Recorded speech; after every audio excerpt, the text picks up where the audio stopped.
दृष्टी लागो तुझा सगुणपणा. माणसं ओळखायला शिका. स्वभाव आणि सवय बदलणं इतकं सोपं नाही. विंचवाचा धर्म आहे डंख मारणे.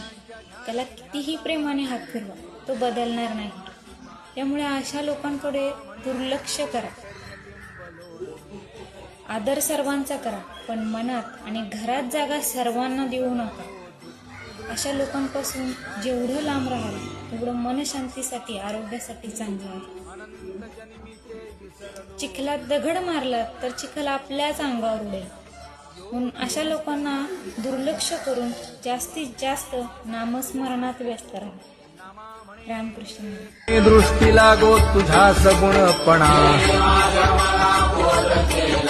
अनंत जन्मीचे विसरलो दुःख. योगियांच्या ध्यानी ध्यान